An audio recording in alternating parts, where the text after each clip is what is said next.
Well, welcome back, everyone. This segment is really going to be a drill down on what people call alien.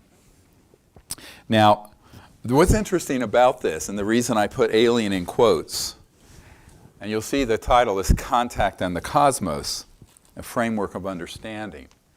This next 45 minutes or so is going to be a very deep look at that. How is the cosmos structured? How do you make contact? But most importantly, what kind of various phenomena is occurring that is all being called alien? Now, we live in a space age, and so people are going to put everything in the context of the world and the time they live in. As the Vedas say, the world is as you are. So many people have experienced various intelligences. Some are extraterrestrial, some are man-made, and some are from other dimensions. And how do you distinguish them? And that's why there are three broad categories here that I want to go through. The first one, and the word alien, which I never use, and here's why. It's too broad. People use it meaning extraterrestrial, but they're actually using it describing a whole bunch of phenomena, only a small part of which is extraterrestrial, and they don't know it, and they don't want you to know it. Discernment is key, and if you lack discernment, you can be fooled, and that's what this is all about. You have to attain discernment.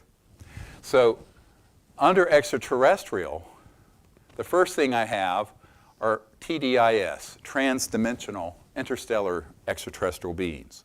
That means civilizations from another physical planet who have physical bodies and physical starships that go from one star system to this one, but they're not doing it through a straight line space travel, like the space shuttle, because you have to go beyond the speed of light.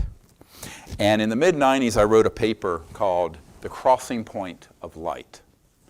And the reason I did is because most of what is in the cosmos is resonating at frequencies beyond the speed of light, electromagnetic energy, matter, or space-time as we think of it, i.e. other dimensions.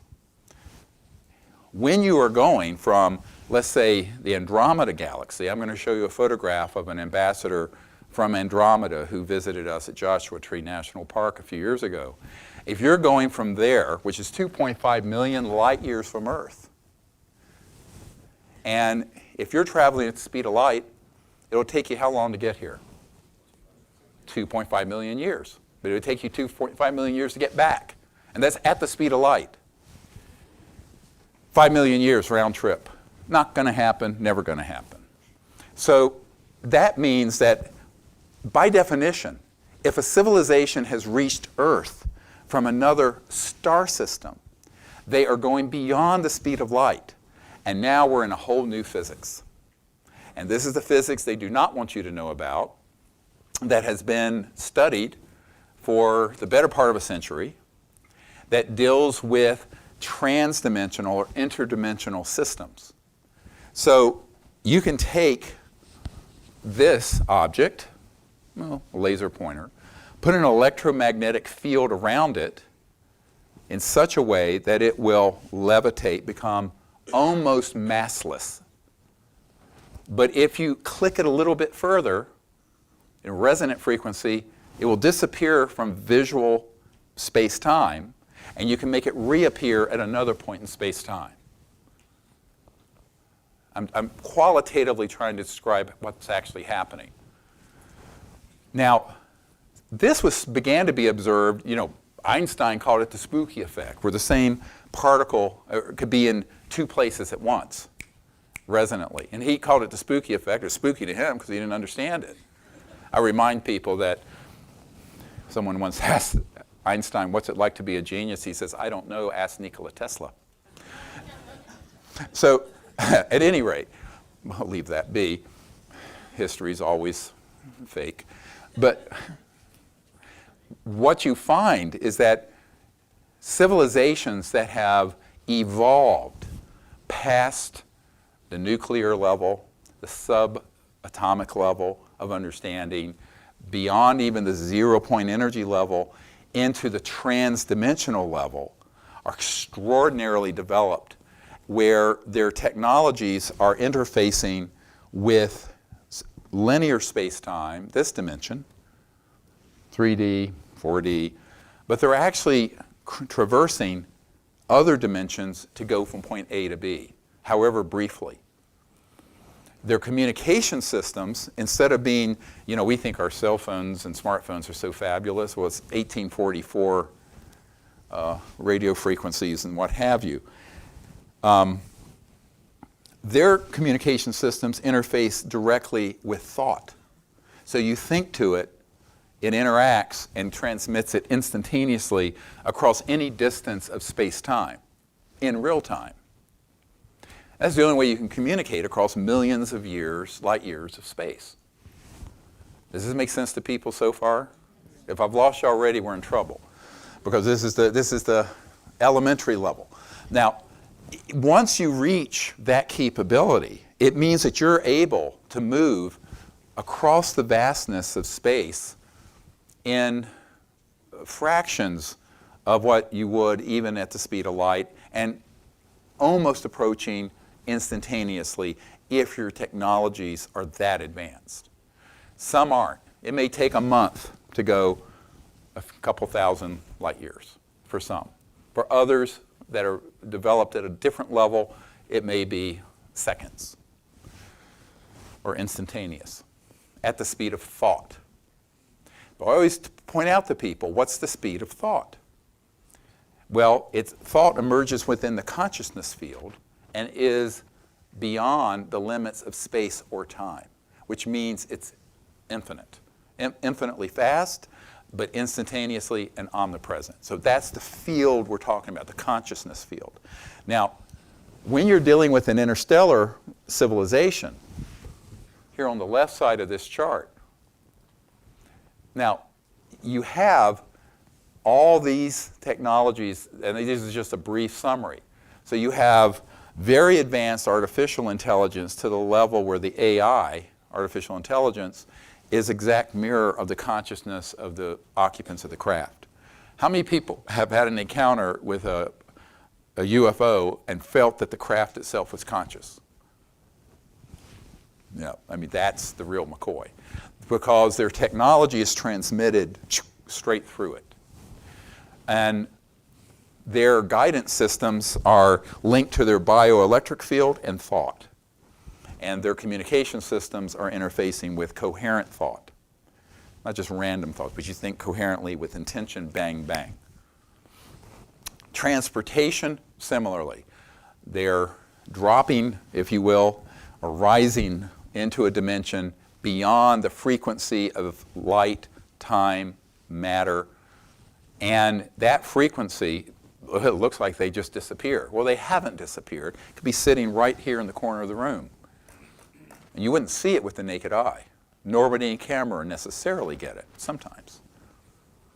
But they will be sitting right there. And this is not the same as cloaking. This is actually where an object, quote, dematerializes. But that's a kind of a pop culture term. It's actually the resonant frequency of the craft and everyone on it is shifted. So it's beyond the visible and beyond the limits of linear space-time. And that's how they're moving across these vast distances, because they're in a state of masslessness. Now, if you look at your physics equations, there's an inverse relationship between mass and velocity. But if mass goes to zero, velocity theoretically can go to infinity. Does this make sense? So this is your elementary high school level physics. But that's what we're dealing with in terms of the science of these extraterrestrial civilizations. And they have what I've called TAC and CAT, technology-assisted consciousness and consciousness-assisted technology, meaning that they have technology that assists their own consciousness in communicating, seeing what's been called remote viewing distant places. They also have consciousness that interfaces with the technologies. So it goes both directions because there's a virtually seamless integration between thought, mind, craft, and all of their technologies. This is why I opened this meeting today, saying that the big science of the next 1,000 years is going to be the science of consciousness.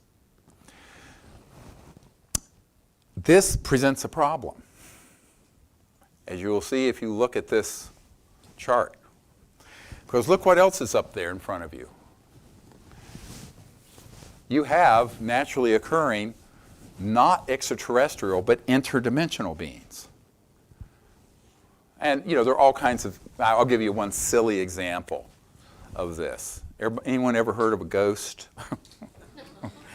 Well, I'm an emergency doctor, so I've had a little experience with some strange things in the ER at 3 and 4 in the morning. And doctors often have these experiences. They don't like to talk about it because they don't want to be ridiculed, because we're all still in kindergarten in our ego structures. We're afraid of being, oh, they're going to make fun of me. Oh, fuck that. So, grow up. So, excuse my language, but it is time for us to sort of like own this stuff. I was in the ER in North Carolina, and we had a patient come in, terrible trauma case, and he died, intoxicated. It was a violent death, murder. And so we did what we could, can't do everything. He passed away. A few hours later, the whole ER gets quiet. No one's in there for one moment of peace, 3 or 4 in the morning. And I'm sitting in the center with the nurses, and we're just hanging out. All of a sudden, in the trauma room that he had passed away in, the EKG machine turns on, the IV pump turns on, the cabinets open, and all the junk, IV bags and stuff start hurling onto the floor. There's nobody in there. He was so mad. This guy was so mad, he came back and was able to interface from the dimension you go into when you drop your body and go into your astral form. And he was there in the ER doing all this chaos. Now the nurses and I looked at each other. We knew exactly what this was. But of course, this is not going into the patient's chart. Patient returns 3 hours later and tears up the trauma room. No. We're not going to do there. But I wanted to keep my medical license. So, and it's a shame you can't talk about these things in scientific circles, but all right, that's the reductionist paradigm that science is in now. But it happened. Now, that was an extraterrestrial, but it interfaced with this dimension and had a physical effect. And it was a deceased human being in a state of rage, still attached to the point where he passed away in that trauma room. Now, there are millions of accounts like this. There are also dimensions where you have beings that are intelligent that were never in this dimension, but who are in those other dimensions, who can push into or affect or have manifestations in this dimension. And that weren't human, but also aren't extraterrestrial. You see where I'm going? And those dimensions are equally real. And there have been phenomena related for years about, it will be called an angel or a fairy or a this or a that. It doesn't mean it's an extraterrestrial, but someone without the knowledge of this cosmology. So you can have an ancestral spirit, you can have a poltergeist phenomenon, you can have intelligent beings who reside in astral dimensions, as they're called, that are the body of light that you have a lucid flying dream with. That's astral. But that's where they're from. But they can come into this dimension. Some are of higher frequency, some are lower. Some are more conscious, some are not so conscious. This is like people. And some can be scary, and some can be beautiful. And this is where the whole term of angels and demons came from. And so when you get to the celestial level of higher, you get into the angelic and then the pure thought realm, it's causality. And this cosmology goes on and on and on. Now, all of these that are naturally occurring, I'm calling interdimensional, can have manifestations or phenomenon that look a lot like this, because these are crossing through dimensions to get into this time-space. And so phenomenologically, what you might see or experience from a poltergeist, an astral being, a lower or higher one, or even angelic being could be confused with some of the manifestations of an extraterrestrial civilization that is transdimensional and has the ability to teleport, transfer through space-time. It's interesting to me how many people I've worked with in the intelligence community in advanced engineering systems who've had various experiences with this in experiments they've done, and they didn't understand the cosmology of what was happening in their laboratory. We're going to talk about this in a moment. Now, there's another category of ETs. These are ones that are not developed technologically. They're physical, they're conscious, they have higher intelligence. They're like us, not having attained interstellar technological capabilities yet, at least not publicly acknowledged. But they have the ability to develop consciousness, and in consciousness, astrally project or see other worlds and appear in this one. For example, let's turn this around to the human experience. The Aboriginals in Australia, well known for dream time, where in dream time they communicate with each other, can see what's going to happen the next day, go to distant places, and it's part of their culture, many cultures, to do this. Now in the West, we've suppressed all this, that's voodoo or whatever. It isn't. It's a natural capability for the human mind to be able to go to distant places within the faculty of consciousness itself. So to confuse things further, you could have extraterrestrial civilizations that are not yet interstellar and transdimensional in terms of traveling, but who have the ability to be aware of us, and we could be aware of them, but within the thought realm or the lucid dream realm. They're real, but they're not physically able to move off their planet yet. Maybe they're like we were when we were cavemen, but they have consciousness, and they can experiment and travel, and they do. So that's another category. Now you're saying, boy, am I confused now? And I'm trying to give some clarity. This is actually the simplest level of this I can provide you. The interstellar civilizations that we would call extraterrestrials, E.T., like in the movie E.T. or Close Encounters of the Third Kind, those civilizations have attained a level of science where they can move from one star system to another and go transdimensionally. I call it transdimensional more than interdimensional because they're just transiting those dimensions. Does that make sense? As opposed to interdimensional beings that are based in other dimensions that can then pop into this one. Now, there are a lot of people that I've talked to who have had experiences with beings that quite clearly were not ET, extraterrestrial, but were ultra-terrestrial or interdimensional beings. And they think that they were an ET because we live in an era that's space age. And there's very few people trying to provide clarity on this. And I find that very curious because most of this information is ancient knowledge that's in most cultures, right? Everything on this middle part is things that people have talked about and studied for millennia with ancestors, ghosts, personal meditative experiences, astral projection, the Rosicrucians, on and on and on.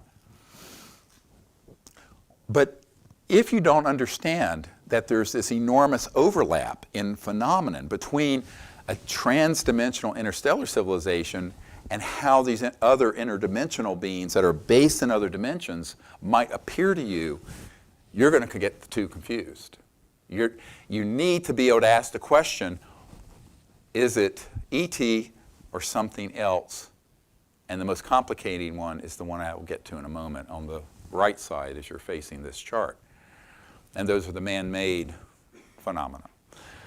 But let's nail down these first two. Do you get this? Is this clear to people? So, no? Yes, okay. So, I'm not saying that extraterrestrial civilizations, all of them, are at the level of trans-dimensional and interstellar. There are ones that aren't traveling here physically, but which we may detect. And they may be able to appear in a way that is non-corporeal. Or, if they're very advanced, physically, but they don't have a spaceship.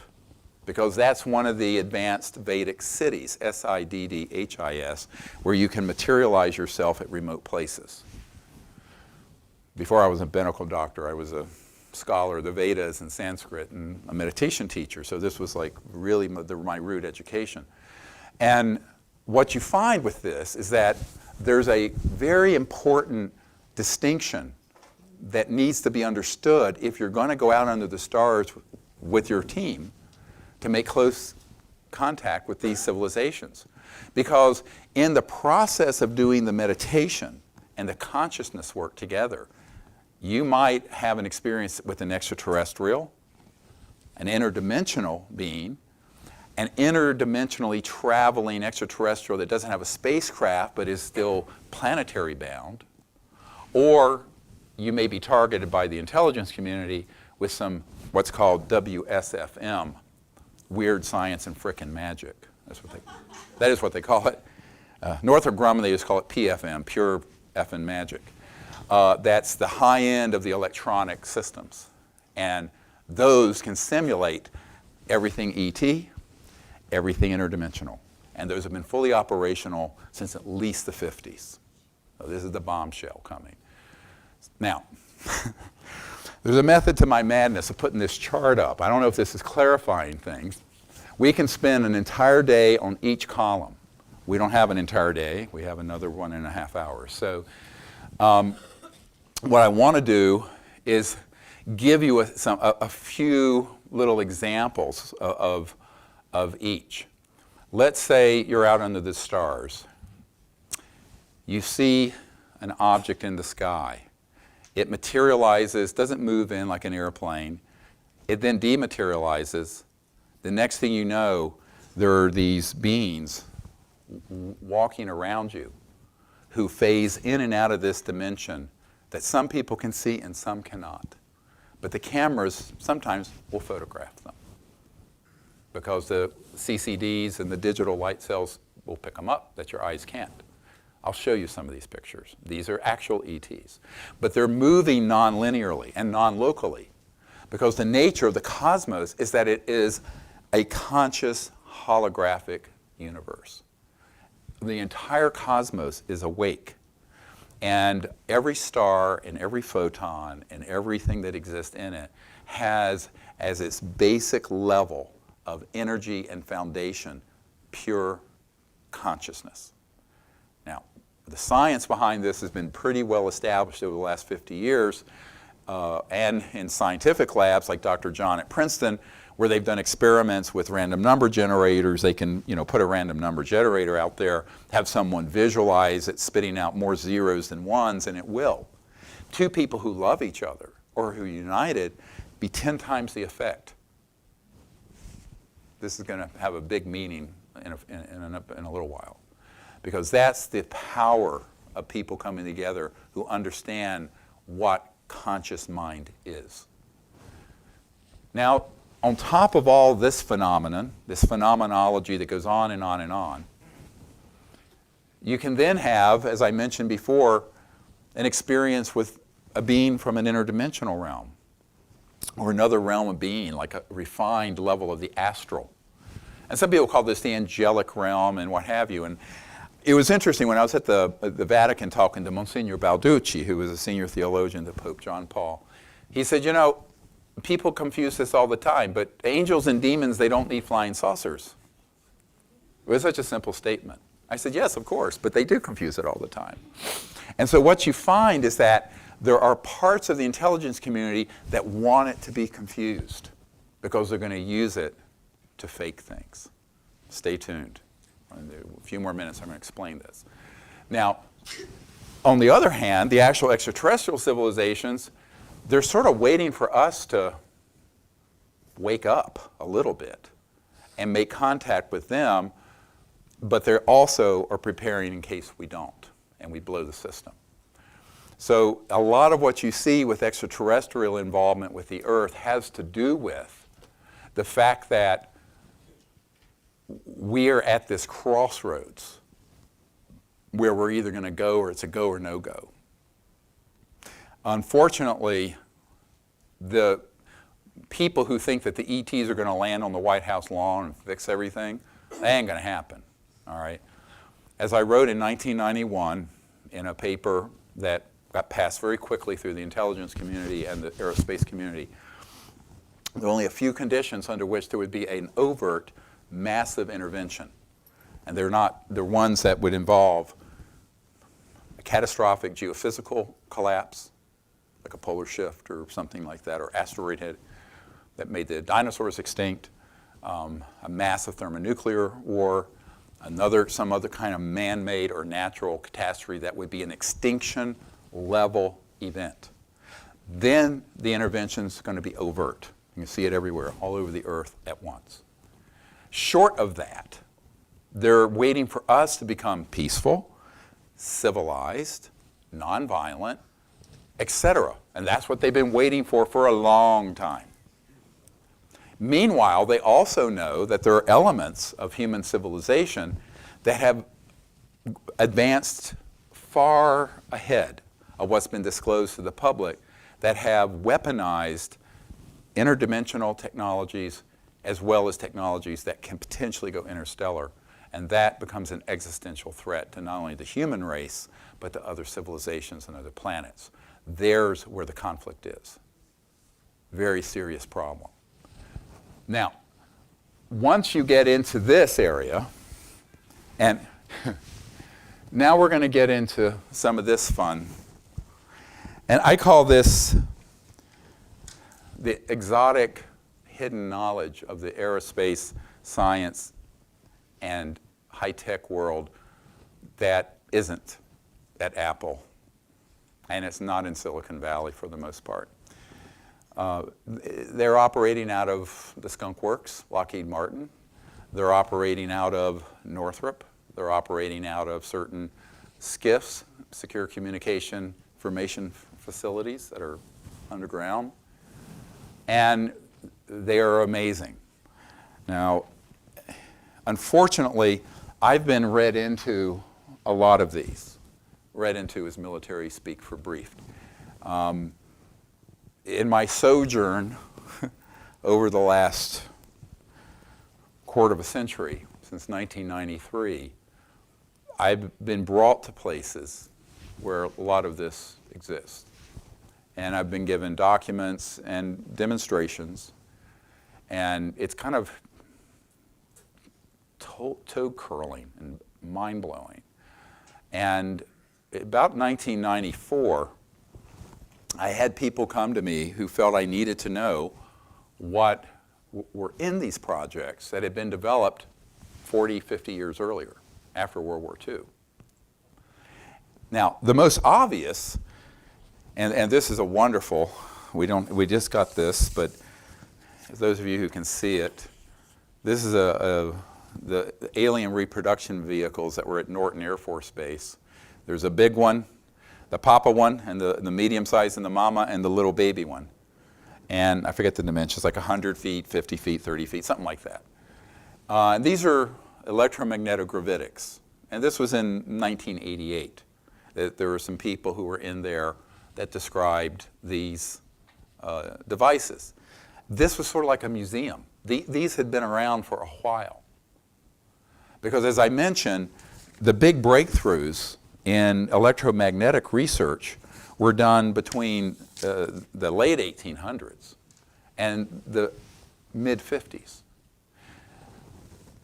A man named Rick Foch, who I'd worked with for years, who was a senior scientist at the Naval Research Labs, had been in the vault, it's called, and seen documents where it described that we had mastered gravity control in October 1954. That was, I was born in 55. I'm no spring chicken. So since most of us have been alive, we have not needed cars, jets, rockets, trains, ships on the ocean like we see, shuttles, space shuttles, centralized utilities, oil, gas, coal, nuclear power.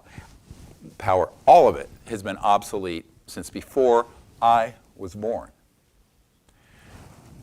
Now, this is scandalous because we've run amok of the planet, have had untold millions of people die from poverty, starvation, oil wars, etc., all unnecessarily. If we had gotten it right between World War I and the end of World War II, we didn't. The oligarchs, the warmongers, and the fascists keep undermining human advancement. You have to understand this. So these technologies, if you look at the work of T. Townsend Brown, in the late 20s, he was doing work that was causing lifter and levitation effect. 20s. So by the time World War II ended, Hitler and some of his folks, they had some ingenious people, were working on this. And they got pretty close to gravity control. Not quite. And that was all then brought in, as I mentioned earlier, by OSS, which became the CIA, into the United States. And that was joined by the use of advanced electromagnetic weapons to track and target and down extraterrestrial spacecraft that were doing reconnaissance at our top secret nuclear and early space facilities. The reason they were is that once we detonated the atomic bomb, that not only set up a cosmic signal that was detected, it also was the hallmark that our civilization was potentially able to destroy itself, but also was on a technological curve that could project that power elsewhere in the universe to destroy other worlds. Now keep in mind, there are planetary civilizations out there that are more advanced than we are that have never had a war. They don't have weapons, they have no defenses, they don't have any of that. So it is a serious problem when a civilization reaches where we have reached, where our technological capabilities have gone beyond our social and spiritual development. And that's what began to happen between the early 1900s and now, the last 100 years. But in the classified world, they began to work on this very aggressively.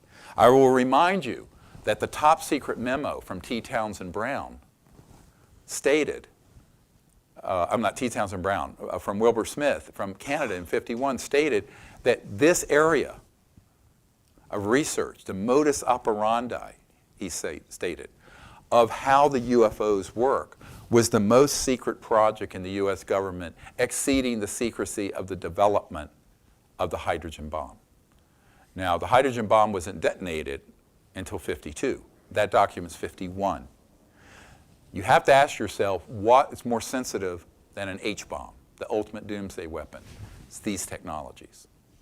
And so the security and the secrecy that began to evolve around these systems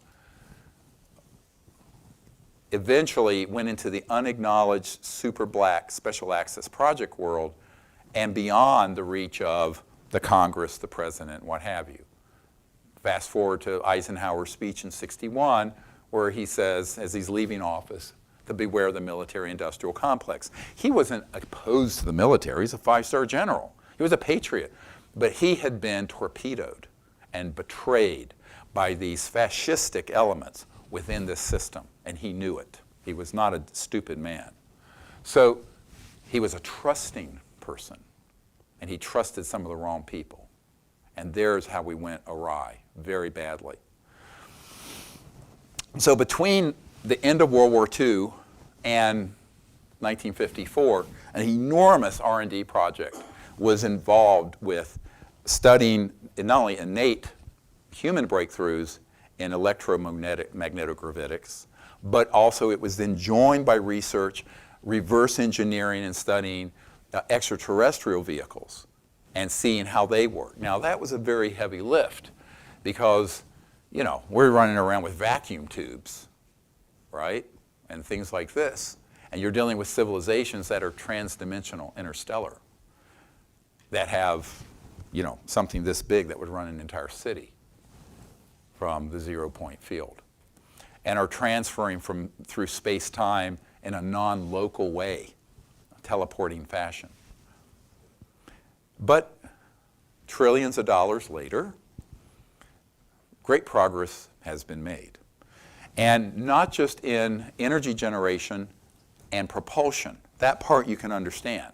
You're pulling energy from the 0 point field, the foundation of space-time. You create an electromagnetic fields that are very high voltage that create a lift effect, can reach and attain the level of where something dematerializes and teleports to another point. It's all about resonant frequency. But then they also started looking into other things. And in the process of that, found that there were technologies that could be used that are in this electromagnetic spectrum that interfaces with consciousness and thought. I remember Carol Rosin telling me that Wernher von Braun on his deathbed's biggest fear, beyond that of the hoaxing of an alien invasion by this crazy component of the intelligence community, would be their use of these electromagnetic weapons that affect thought and consciousness on individuals and on masses of people. Psychotronics, radionics. In 1994, I had a meeting with a man who, in the 56, had developed a system, an electromagnetic system, a headset you could put on that would enable people to see and remote view distant places through electronic interface, basically a technology-assisted consciousness system. This was taken over by a front company for the CIA. But he described to me the details of how this worked, offered me one of these headsets. I said, no, thank you, at this point. So you have the ability then to create all kinds of phenomenon, which I want to go through very quickly. In addition to those, when we have Michael Schratt to thank for this, we have a number of items here. Here you have these are all man-made. Now, these are, if you look, they have tubes, and if you see something that has this kind of structure on the bottom, that's not interstellar. That's Northrop Grumman or Lockheed Skunk Works. And they come in a variety of sizes and shapes. So there's some that are pyramidal, some that are disc, some are triangular. This is one based on the Helena, Montana, I believe. Is that right? Missouri. Oh, Missouri. And has a sort of a grid structure here. People saw it close up. Silent, floating along. Now, to 99.99999999999% of the population, they just saw a UFO. It's alien. No, it isn't. It's coming out of the Lockheed Skunk Works, or Northrop Grumman, or SAIC, Science Applications International Corporation. So that's something you absolutely have to know. And you have others that look like, like a boomerang, and they have lights and structures on the underneath side. He's done a beautiful job in detail. I don't know how many of you can see it, but you're welcome to see these later.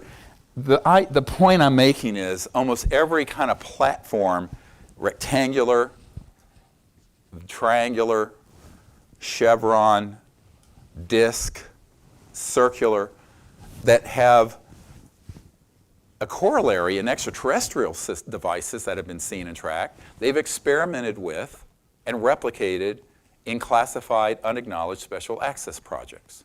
Now, these are highly classified, highly compartmented, and meaning that if you're not in that project, you're not going to know about it, and occasionally some information leaks out or gets out to us. And Michael Schratt's done a great job of collecting those. What I have found, and this was beginning in the early 90s, is that those systems have a corollary biologically.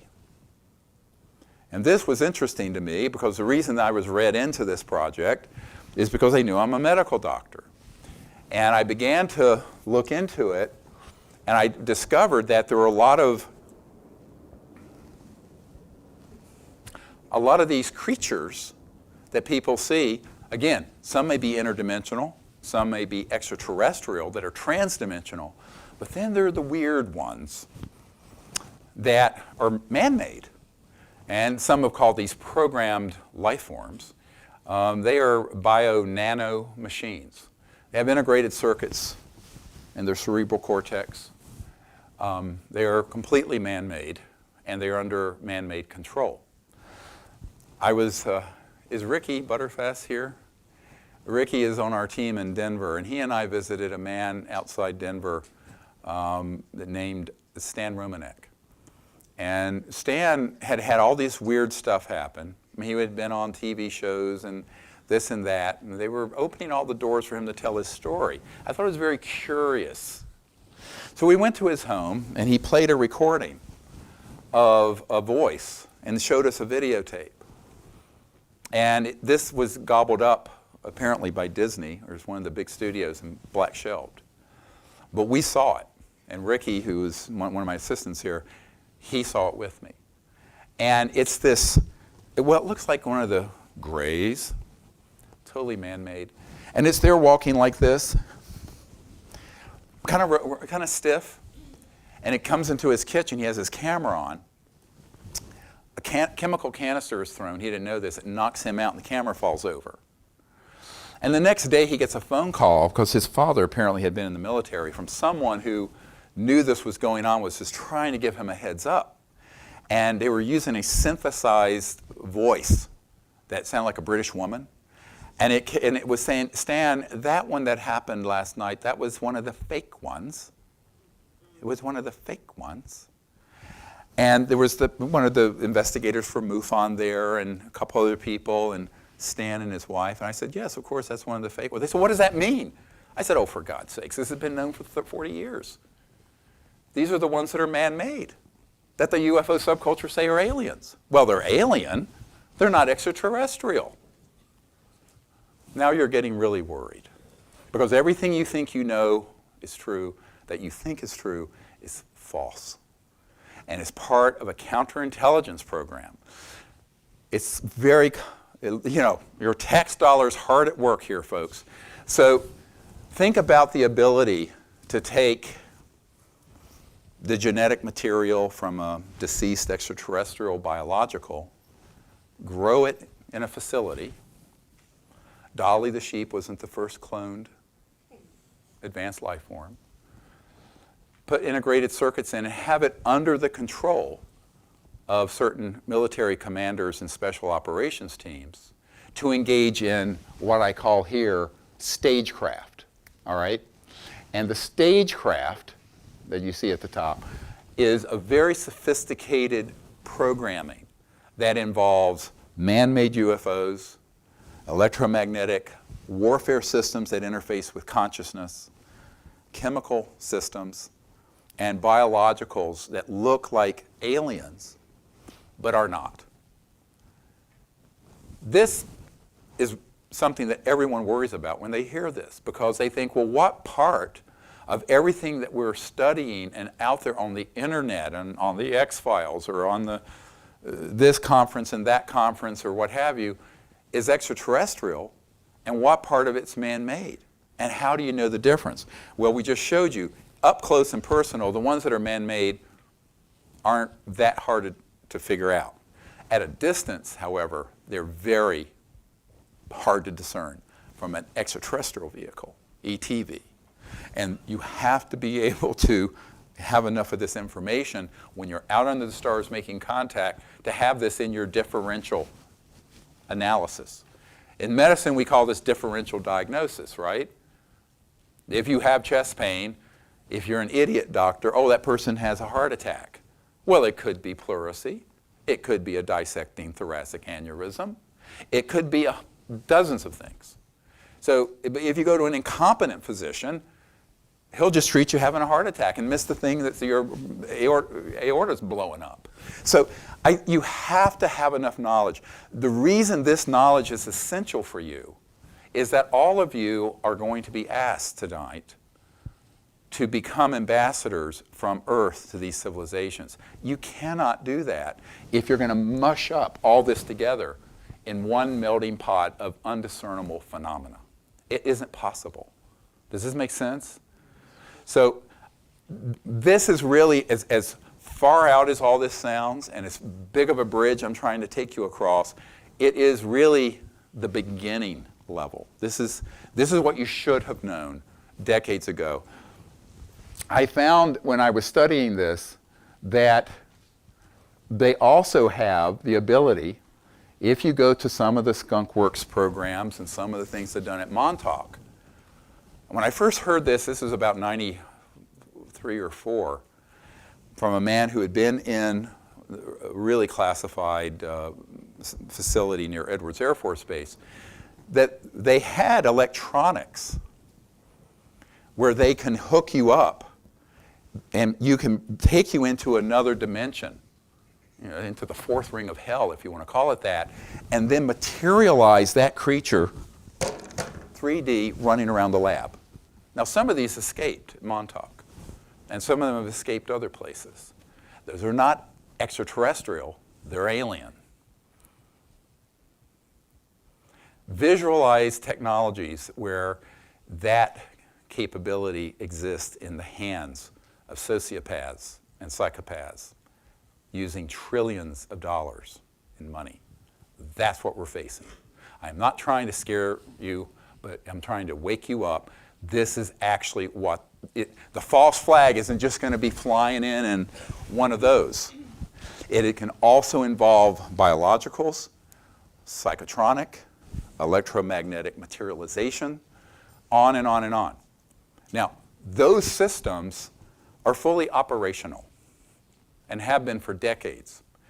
In 1997, and actually Tony Craddock filmed these events in Washington, we were doing some briefings and invited members of Congress because I'd given up on the executive branch, the president. I'd been told by a very close friend of the president that he didn't want to pursue this issue because if he did, he would end up, quote unquote, like Jack Kennedy. So I said, well, what does that mean for me? And he said, well, it doesn't matter if you get killed. That's Washington. They don't have you. Welcome to Washington. So I said, okay, fine. So then I thought, well, maybe we could get a congressional committee or a chairman of a committee to hold open hearings. We invited them. Edgar Mitchell was there. A whole lot of people were there. The day after, I went and briefed the head of intelligence for the Joint Chiefs of Staff at the Pentagon. What was interesting is that a man who was supposed to be one of these dozen or so initial disclosure witnesses when we were still not doing this publicly, but it's Project Starlight, which was the code name for trying to get the government to do it so that I wouldn't have to. And so it would be official instead of unofficial, all right? I mean, because I'm trying to live in the rule of law and the democracy here. But so much for that. The government has collapsed and failed on anything important. So completely collapsed. So this man was going to account to these members of Congress the next day that he had been on an interagency committee in 1974 where everything that you're seeing here, the ARVs, the program life forms, interdimensional portals, psychotronic, electronic, holographic systems that can be created that bring from other dimensions things into this world that aren't extraterrestrial but would confuse everyone as alien, that they would hit a button. He said this was so operational, you could hit a button, it would be unleashed, and virtually every man, woman, and child on Earth would think it was an alien attack. And I said, you've got to share this with these members of Congress. He says, I intend to.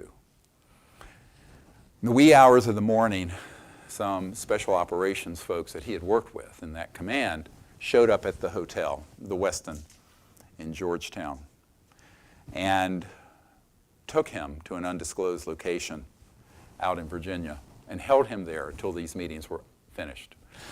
Before he left, he slipped a note under the door of my assistant, Sherry Adamak, at the time, who was helping me. God bless her, she's passed away. And he said, I would love to be able to do this for you, but they're begging me to give them time to get this under control and not to share this information with the members of Congress who are going to be there. And now I still have his name and all his information, but I can't force someone like that to go outside their command and publicly speak about something that sensitive. Because now what I'm telling you about is 1,000 times more sensitive than an ARV or any of this, because it's the entire agenda that they have spent decades developing to do what Wernher von Braun warned us about, and that is that they would attempt to hoax an alien threat to Earth, and by doing so consolidate military fascist power around the world by panicking the public. Now, he's told me that in '74, when he was on this interagency committee, that system had been fully operational for long before he was there. I'm guessing from probably between 1960 and 1968 is when it became fully operational. This is a problem, my friends, because what this means is we are all sitting ducks if we are ignorant. If we know that this is possible, we can make a distinction between the man-made false flag activity and the actual extraterrestrial, and also distinguish that from something that may just be an interdimensional. Now, I have just learned that there are two, and I mentioned this earlier, fast-track trajectories for disclosure happening, of which I am being informed, about which I'm being informed by people very highly placed in the intelligence community. I will describe them to you. The first has to do with what I was talking about earlier, that has been unleashed with Elizondo and that crowd, and that is to begin to acculturate people through a semi-official disclosure of information, but within that have it poised that it will be a threat. No, they've gone into our nuclear facilities and turned off our nuclear missiles. Yes, they have. But why did they do that? To try to get us to realize that we shouldn't go to DEFCON 1 and go into mutual assured destruction and destroy all life on Earth. Not because they were hostile. They were trying to save us from ourselves, for Christ's sake. But here's the problem. There's another group that is racing forward, and this group is headed by one of the four clans of the Mormon corporate empire. But it's a breakaway group. And this particular operation has reached full functionality on an anti-gravity interdimensional device as of a few weeks ago. There is a part of the intelligence community that they just had a meeting in Cheyenne Mountain between the April 28th and May 5th to discuss this and to go or no go on disclosing that system as part of a disclosure. Here's the problem. Some of the people in that team want to present it as an eschatological end-of-the-world system. Because one of the things that happened in the lab out in Salt Lake City recently was when they hit a certain frequency, not only did this device, it's about the size of a basketball, was it levitating and had free energy, but they hit a resonant frequency that tapped in to these other dimensions, but lower dimensions, and all kinds of monstrous things started coming out, and they filmed it. Now, as soon as this happened, I was notified by these senior officials within the intelligence community, NSA and CIA. And they asked oddly for my cooperation with that type of disclosure. And I said, yes, but that's not extraterrestrial, that's alien. I said, you know I knew better, and the public needs to know better. And by God, that's why I did this workshop, even though my shoulder's killing me. So honestly, you have to understand this has been authorized. This disclosure trajectory is authorized. Now, I'm speaking about it at great peril, frankly, personal risk today. But you have to understand that if this rolls out the way they want to, they will try to present this as this end-of-the-world, return of Christ sort of phenomenon. And here's the problem. It was confirmed to me that these portals into other dimensions, they have weaponized.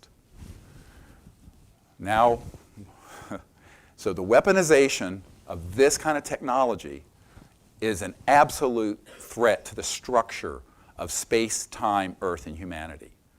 And that is in the hands of a person who I have learned is claiming to be the return of Christ for this galaxy. I'm quoting. The scariest goddamn thing I've encountered in 28 years of doing this.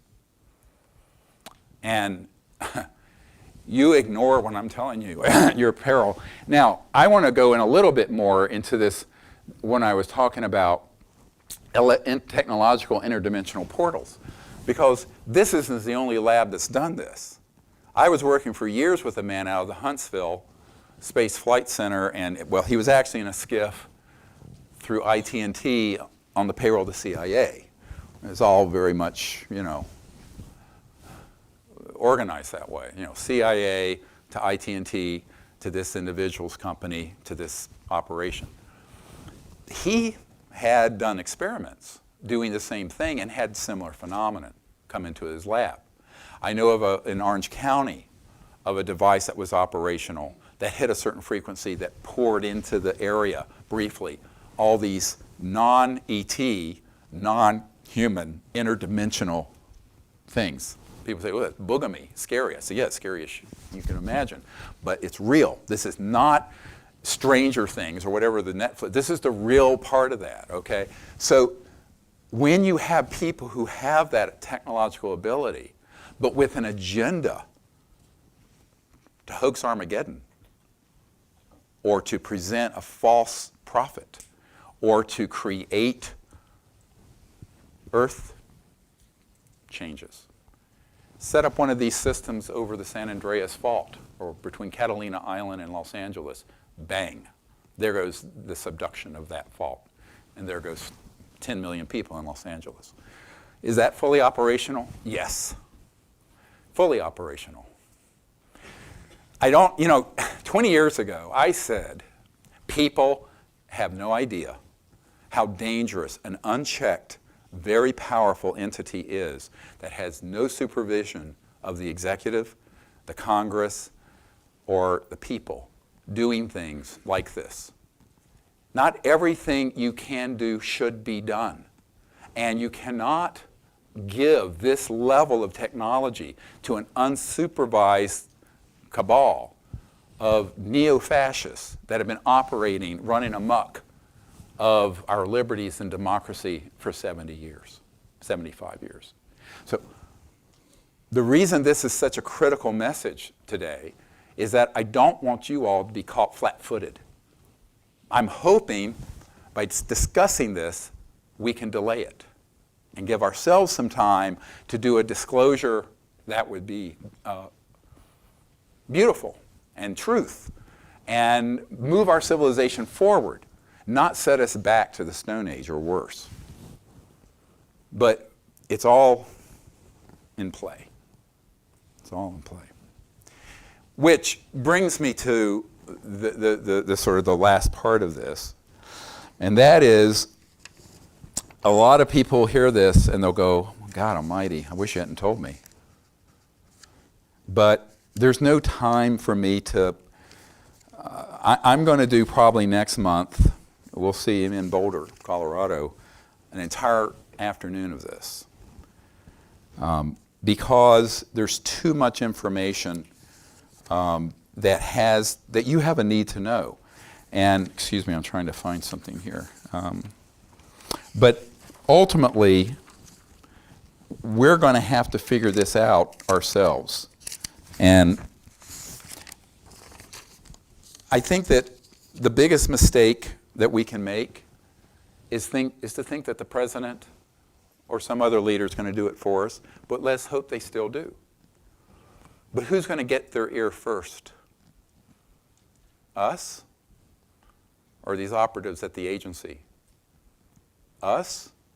Or people within the corporate world who want and need to have this kind of catastrophe happen? This is really a battle for the minds and the hearts of the human race. And we just cannot delay and keep delaying the truth coming out. Now, in a perfect world, most of what I just shared won't be known too much for decades in terms of, but we need a vanguard of leaders, you, me, people who are listening on the internet, to do something creative. And this is where Close Encounters of the Third Kind come in. Because, excuse me, the biggest challenge we have is the passivity of the people. Get out of your smartphone and your computers and Netflix. Thank you, Netflix, for having Unacknowledged. But take some time to be a proactive person. Now, how do you do that? It isn't complicated. Now, getting ready to go tomorrow up to a wilderness area here in Arizona, we're going to spend a whole week where I'm going to be teaching people the science of consciousness, meditation, remote viewing, the CSETI contact protocols that involve the mind being able to see remote planets and star systems and connect to their communication devices and connect seamlessly and then vector them, guide them in. So let's go through some of these images because I wanted to share these with you. Am I in the way? Or we won't be able to show the audio video, but we'll be able to show some of these cool pictures. And we'll take a quick trip. I just want to give you examples of what we've done over the last few years and the kind of phenomenon that's happened. This is all about what's going on with the space and putting things up in space and war. And we'll just show a few of these. Just go straight through them.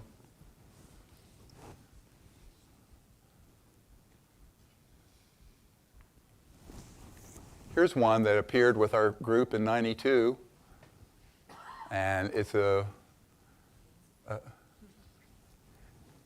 it's just a typical reconnaissance vehicle, very unusual, following one of our CE5 members outside Wichita Falls. And then the next one,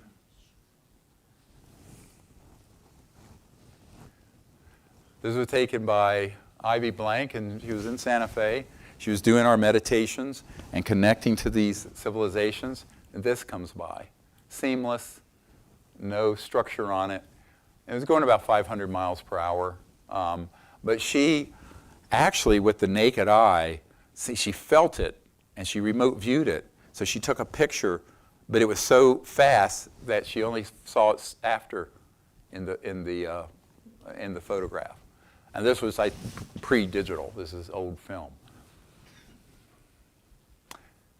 And we've had thousands of these sort of experiences. And I love this one. This was the week, shortly before the Disclosure Project event in 2001. I took a group of people to Joshua Tree, and we were in a cave meditating, and I was teaching people about the cosmology and universal peace in the future. And this unusual, how funny, jerky. This unusual cobalt blue object almost fully materializes right above us. And Sherry had passed away a few years before, and her color was this peach salmon, and her spirit body appeared in this burst of light. Broad daylight, nothing esoteric about the photograph, but beautiful. And it was them sort of sending us off. This was the experience when, in the meditation in the cave, the shaman cave in Joshua Tree National Park, we were told, your vision must guide the world. This vision of a new world that is at peace and is universal and has these new technologies. I love this one. His name is Bijou. It's pronounced Bijou. He's an interstellar being from Andromeda. Has sort of a yarmulke here. This is his head and his left hand. His right one's on his stomach. And he appeared outside our circle in Joshua Tree National Park in 2009. He's wearing what looks like glasses, but they're probably night vision. And he has a very bright looking nose because there was a orb here that teleported him onto the site. With the naked eye, the only thing that was seen was this sphere that came up right beside my shoulder. It then went up toward the edge of the group, and we heard 4 or 5 ETs talking. And it lit up the chairs, and there was this strange, almost astral object that appeared. And with some, just in increasing the light contrast, you see him.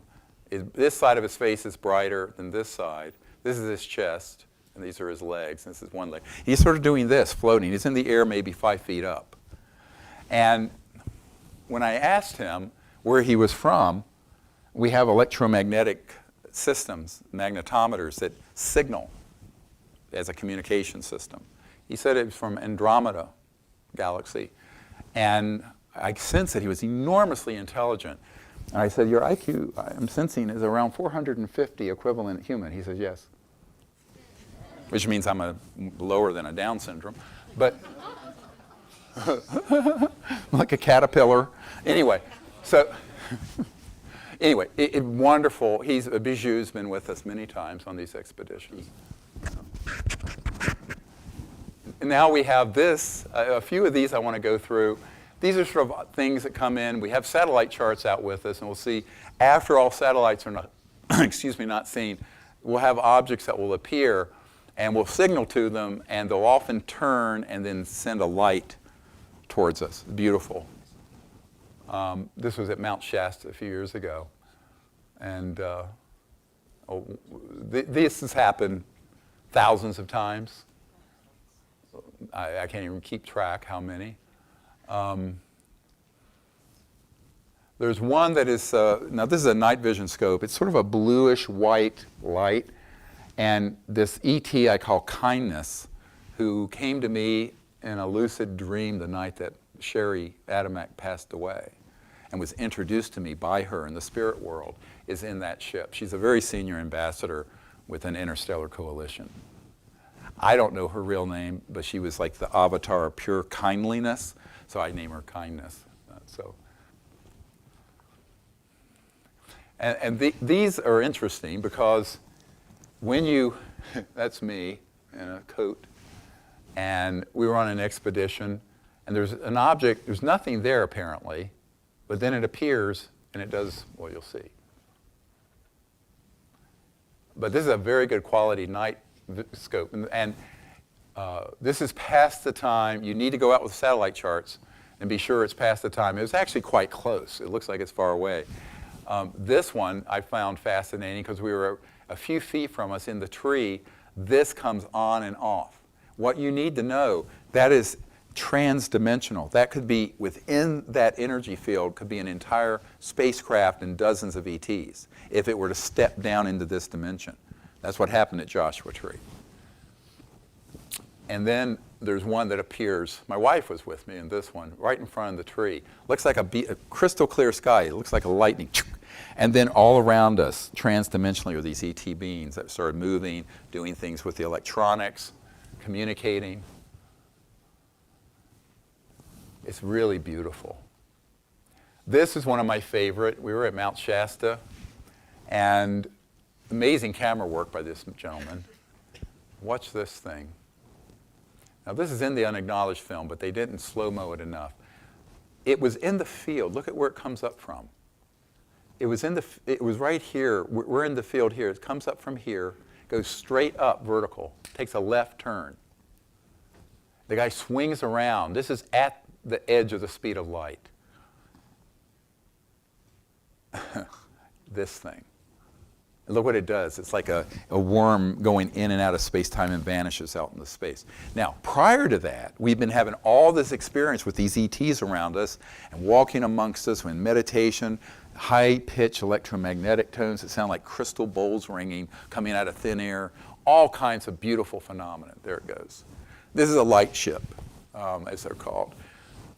They're only called that because if they're in full 3D, they'd be massive extraterrestrial vehicles. But again, remember, they're going through other dimensions. They pass in and out of this dimension. They can appear and disappear in a nanosecond. These are beautiful. There's legends about these. This is up about 13,000 feet. The top here is 14,200 or so, Mount Shasta. And people who live there have heard of these, often have never seen them. These come out from inside the volcano and will then signal. And sometimes, we have one picture, there were 12 of them that emerged and on the side of the volcano. Legend is that they are the remnants of Lemuria, extraterrestrial civilization that was involved with the big continent that was out in the Pacific that sunk, called the Lemurians. I don't know if that's true, it very well may be, but we've had this happen. The scariest thing I ever had happen on one of these expeditions, we had one of these that left the mountain and floated towards us up at Sand Flats. And a high altitude aircraft fired a scalar electromagnetic weapon, meaning faster than the speed of light. The thing dematerialized right before it hit, and this went into the ground, felt like an earthquake. Crystal clear sky, burrowing through the trees, crashing, and then hitting the earth, going, shook the earth 15 seconds. And that's when I realized that everything we're doing is being tracked by the intelligence community, and they're trying to do things to suppress the contact we're doing. It doesn't stop it, but that made me realize in 2004 that we had to be very aware of weapon systems that are trained on our expeditions. Next. I don't know. I was walking on the beach at one of our expeditions on the Outer Banks in North Carolina, the Berry Islands. This came over. Raven, a friend of mine, was at the house and took it. It's very ghost-like. It says barely in this dimension. It was a little bit humid, but it was clear. And this appeared, and she felt it. And I was doing a walking meditation on the beach when it occurred, communicating with the ETs, which is what I like to do. And it was beautiful.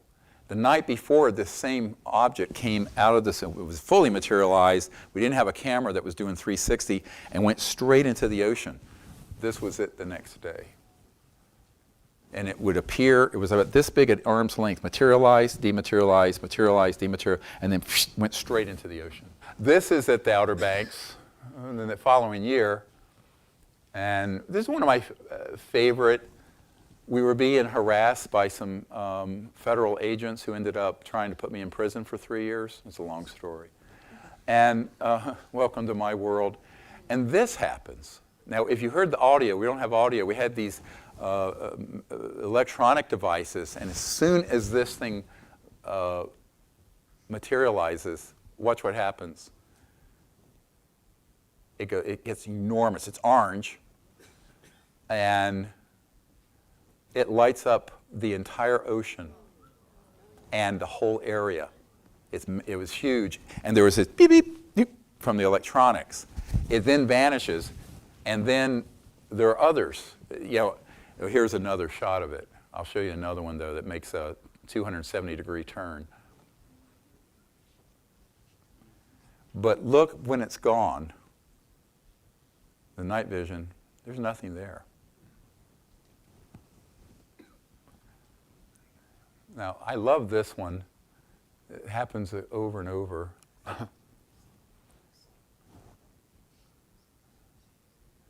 And then this happens. Watch its movement. Look at the angle it turns. I'm not a satellite. not an aircraft. And it dematerialized. Now, meanwhile, we're having around this time, they're teleported energetically with their electronics and interface with their consciousness onto the site.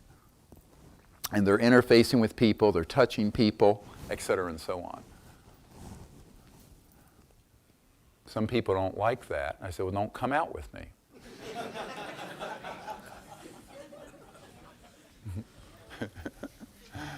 People are funny. They're comfortable when it's at a distance, and when it ends up coming up and standing beside you, and then they go, oh my God. Human-initiated contact, close encounters of the fifth kind. That needs to be a 2-hour speech. Now, we were in France, and this thing flashed in. This is me, and we had about 60 people. There was an admiral in the military, Minister of Defense, who was there incognito. And this strange ghost-like thing partially materialized. You see people turning around. It was visible with the naked eye.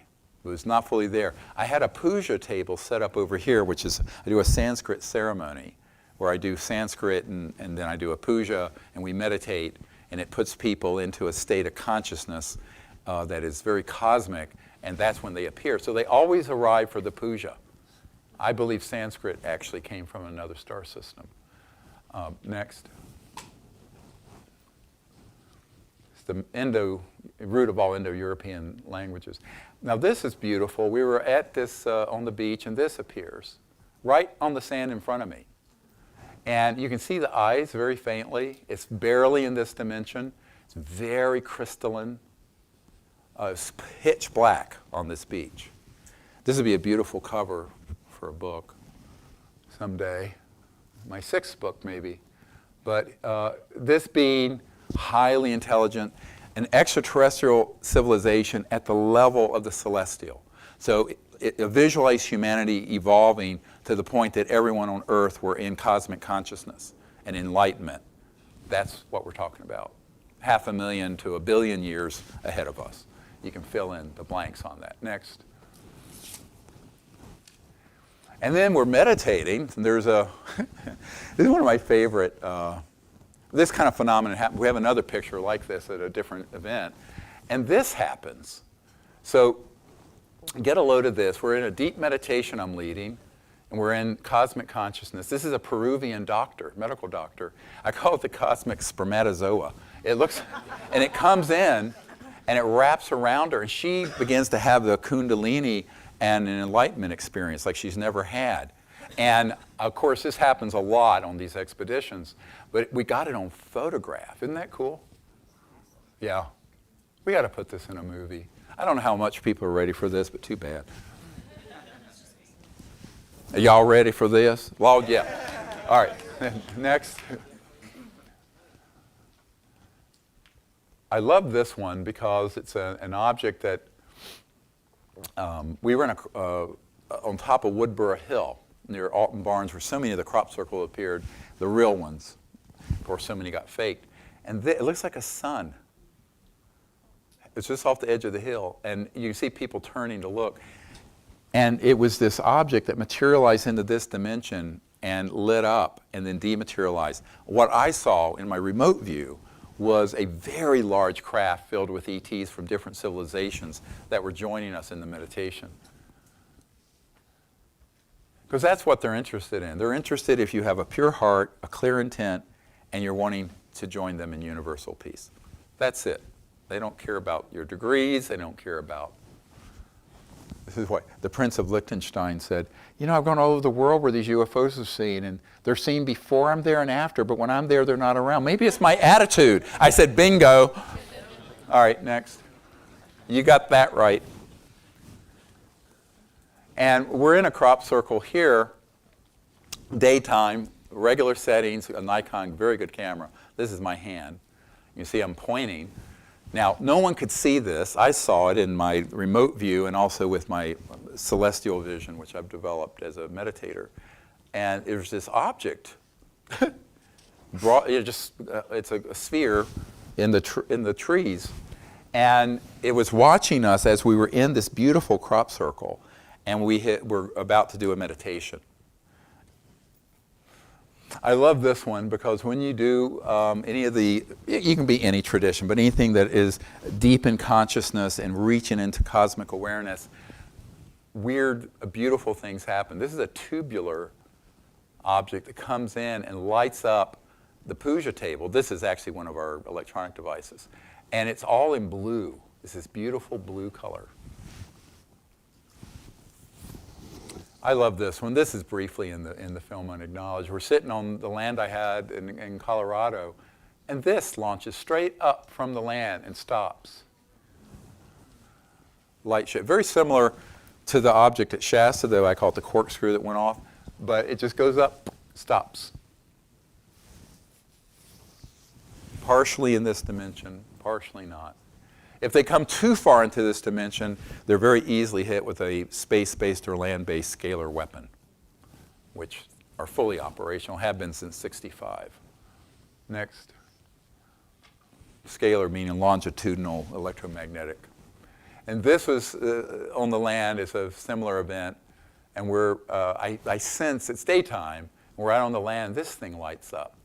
And it's this beautiful golden object that begins to emerge. And I see that they're actually in the aquifer underneath. The third largest aquifer in North America is underneath the land there in Crestone, Colorado. And the ETs are in there and come in and out of there in Blanca Peak, which is the sacred mountain of the east for the tribes of that region, for Native Americans. And this appeared on the land. Clear as a bell, beautiful. There's nothing there. There's a creek called Magic Creek. It actually has another name, but it comes down from the Tibetan stupa that the Dalai Lama asked to be built up there on the mountain. This is so amazing. We're at the beach, and this thing, look, this is 20 feet from us. And we've been having all this contact. An object appears and then lights up, and a shaft of light goes upward. See it? Now, that happens thousands of times. The problem is we usually don't have a camera in the right direction. This time we did, thank goodness. Now, what's behind that? Something very interesting. Because once this vanishes, they're still there. But they're wanting you to go into these other dimensions to commune with them and visit with them. Because it's safer for them. Most people want to be lazy. They expect them to come all that way into our dimension, then sit there like a sitting duck to be shot by these psychopaths with weapon systems. They're not going to do that yet. They're going to do this. But then you can go into their dimension. This is in Australia in 2013. And we're there, and there's all kinds. This is an ultraviolet camera, I believe it was. And we're in a group. It's very kind of been rainy and messy. And very interesting objects appeared all around us. And I love this one. Peeking out. Next. And this is Bijou again. I don't know, we're in here twice. He's beautiful. The energy is so beautiful. Someone said, oh, it's like angel wings. I said, no, that's the energy vortex being held by this orb. Here's the orb, and it lit up this, and he's there. And the group, there were 4 or 5 ETs, all sounded female. Couldn't understand the language. They're speaking. Everyone heard them speaking. Couldn't see them with the naked eye. On the camera, they came out. This is fun. We were, I forget where this was. I think this might have been in Arizona. Object that just came on and off.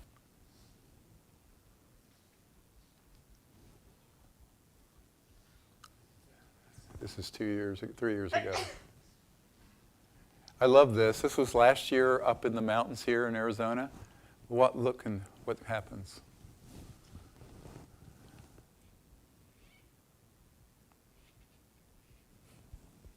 Materializes right there. The first night there were 4 in a row, came on and off, and then it's clear sky here, it vanishes. Now that happened every single night we were up in the mountains last year. We only got this one because we didn't have people with 360 cameras. We will, hopefully this time. And then we were at Joshua Tree about a year and a half ago, and with a ultraviolet camera, still photo, this huge complex is filmed. And it came almost every night about an hour after any satellites were visible, and it moved. It looked like 2 points of light moving that would stop and turn. It was not that far away over Joshua Tree. That's the same year we had what looked like a jet coming in, landing lights, sounded like a jet, right above in crystal clear sky, dematerialized in front of everyone. Yep. Strange stuff. Next. So last year, you go, what the heck is this? You see this darkened area. This is a still camera. A guy who took this, David Marconi, he wrote Enemy of the State, the movie, the screenwriter. He was there and had a camera, and I was speaking. I had just seen a brilliant ruby red light appear between two members of our team, our circle. This is about a year ago, up here in Arizona in the mountains. And you can see this darkened area. The rest of this is sort of the normal light. And there's this head. It's triangular. It kind of disappears up here into the energy field. Pointed chin, eye here and eye here. This is like a tunic, the chest and the shoulders and abdomen, and a hand here. And then if you come back a little bit, you'll see him here. Now, what you can't see, this is the stars. There's no light. Next to him is a man, Ed, I'll just use his first name, who had had a long-term hearing loss. And that night, he had contact with this ET. They sort of have a manta, like a praying mantis-shaped head. They're very gentle, and they're enormously intelligent. They're master healers. And he continued the contact with this being throughout the night. The next day, he came to the meeting in the afternoon, healed. His hearing is normal, still is. Completely reversed his hearing loss. Okay. Was that fun? Yes. All right. So those are just a sample. I mean, it's a quick trip through. We have thousands of these. The main thing for you to understand is that you can do this at home. You don't need me. One of the things I eschew is I don't like the whole, well, I like being a teacher, but I don't like people being dependent. The problem with organizations, people get dependent on their leaders. I am not that kind of person. I'm the kind of person, in medicine there's a saying, see one, do one, teach one. What that means is you see it done and learn. The next time you're doing it yourself, you master it, and the next time you're teaching it to someone else. That's the model that I think is most effective, as opposed to some centralized guru or what have you. So what I'm hoping all of you will do, even though of course it's a very extensive course in consciousness and protocols, is to learn the meditations and the CE5 protocols that involve deep meditation, expanding the mind in remote viewing, making contact, and then sitting in silence and inviting them to come for this one purpose, to be an ambassador of enlightenment from Earth to these people. They need that. They're waiting for us. They want us to do it. It isn't happening at the CIA and Pentagon, and it isn't happening at the White House or Congress or the United Nations. And I've tried. So we have to be the vanguard, showing to these civilizations all that is good about humanity and the promise of the human future, that's that good future. And how do you do it? You go out without fear and without prejudice, fully aware of the cosmology that I introduced you to, but with discernment, and make contact with these civilizations. I tell people I've done this in an organized way for 28 years. I started having direct contact using the CE5, Close Encounters of the Fifth Kind protocols that I co-created with ETs on board a spacecraft in 1973 when I was just turned 18. What I tell people is that I have never had any harm come to me or anything but beautiful, except at the hands of humans masquerading as alien. So just keep in mind, I'm your canary in the mine shaft, and I'm still twittering. So, and don't let fear overtake the vision of the good future that awaits us. All right, now, before we close, then the lights can come up if you like, I'm going to pretend, and so are each of you, that you are a head of state or the head of the United Nations or what have you. And I'm going to share with you this rough draft of what I've asked to write and what I hope will, be delivered. I'm getting hoarse. And it's a little bit, it's brief, but the people don't listen to things that are long. So it's 2 pages. Instead of, well, our textbooks in medicine are 2,000 pages, so you know. Anyway. So it's actually a page and a little bit more. So forgive me for reading, but I'm going to do it. Is that all right? So you can do it, kind of pretend, visualize you're an enlightened world leader who wants to see this happen. And if not, visualize yourself as the world leader making this happen, creating your own reality. All right? So, it should be on a teleprompter. My fellow Americans, or my fellow Russians, or you can fill in the blanks, and all the citizens of the earth. It has come to our attention that extraterrestrial civilizations of great technological advancement have been visiting the earth for some time. While their presence likely dates from very ancient times, the modern era since World War II has seen a large increase in sightings and interactions with these advanced life forms and their spacecraft. It must be emphasized that they appear to pose no threat to humanity or Earth, but instead are quite concerned about our own unchecked war-making capabilities and violence, combined with our early attempts at the exploration of space. Since the dawn of the nuclear era, these extraterrestrial civilizations have made concerted efforts to do reconnaissance at all known space and nuclear facilities. In some cases, these facilities have been penetrated by ET craft and our nuclear missiles rendered inoperable. Such incursions appear designed to warn us not to use these world-destroying nuclear weapons and are not acts of hostility. They also appear concerned with the rapid decay of our environment and biosphere and the extinction of many species on Earth. Since World War II, there have been extremely secretive projects studying the energy, communication, and propulsion systems of these extraterrestrial spacecraft. It is time for us to disclose these momentous scientific findings to you. These technologies have the potential, if used only for peaceful purposes, to give us a new and sustainable civilization on Earth, free of poverty and pollution within a generation. Since World War II, however, if used for destructive and violent purposes, these same technologies could end our civilization.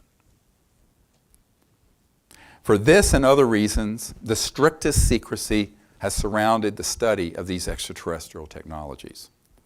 But the time has arrived for the truth to be known. We are not alone in the universe, and it is time for humanity to become a mature, peaceful civilization and take its place in the cosmos with other advanced peoples from other star systems. To this end, I call on the world community, other world leaders, and all the people of the earth to come together and begin this new era on Earth. We must make open, peaceful contact and initiate diplomatic ties to each of these civilizations. We must do this as children of the earth and not just as one nation. All nations and people of earth must be represented and empowered in this process. We must commit to keeping all weapons out of space and going only into space for peaceful purposes that benefit all of humanity.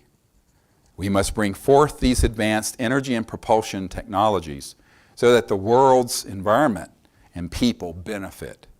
We must all agree to never allow these new technologies to be used as weapons of war. And we must commit amongst ourselves that if any nation or group attempts to use these technologies for violent or destructive purposes, every nation and people on earth will rise up to immediately stop it. We face a choice. If we do nothing, our environment and civilization will degrade and we may face extinction. If we use this new knowledge and science for war and destruction, we will also surely perish. But if we establish a world of peace, humanity can now advance as a civilization that is sustainable, just, and worthy of exploring the universe. This is the singular and great challenge of our generation, to establish world peace and to create a new sustainable civilization on Earth. Once we have achieved this foundation of peace and justice, we have learned that these other civilizations will welcome us in the cosmos with open arms and hearts. So, my fellow citizens of Earth, let us work together to achieve the destiny of humanity, an enlightened, peaceful world that joins her place among the other peoples of the cosmos. For this is the only possible good future for humanity. It is time for us to unite as a people and create that good future now.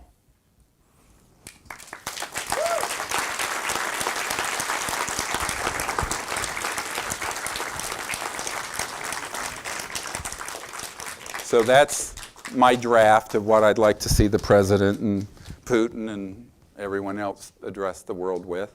It's perfect. It's a little bit. It was, how many minutes? 5, 10? That's about all you can handle in the media. So you all can, I'm going to eventually, refine this. That was done at 5 a.m.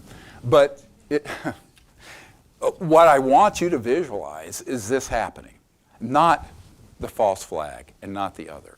We have to create that reality. This is possible. And there has to be some possibility, because I've had 2 people, one close to the president of Russia and one that is in the national security system of the United States, very high up, who is in charge of disclosure, asked me to write something like this for President Trump. So it is very important for us to understand there's potential for progress, not give up. Never. I'm really getting hoarse. The other thing I want you to visualize is that regardless of what happens with these politicians and the power elite and the media and the buffoonery and the fake disclosure efforts, you control your own destiny. We're all in this together, but you can join together with 2, 3, 4, 5 people where you live and become a team making contact as an ambassador to these people. And you can do it tonight, and you can do it every night. Turn off your television, go out into the stars, meditate, and because the only thing these civilizations are looking for is a pure heart, clear intention, and the right purpose. They're not interested in entertaining you like dolphins at SeaWorld. There's enough photographs and images and what have you. They really want people to work with them who are enlightened, who understand the cosmos, who understand the conscious universe, and who understand that we have begun a period on Earth that has the potential to become the most developed civilization that has ever been on Earth in the 4 billion years it's existed. We also have the potential to destroy this planet. So it's very important that all of us come together and lock arms and create this new world. Thank you very much, and I appreciate you coming.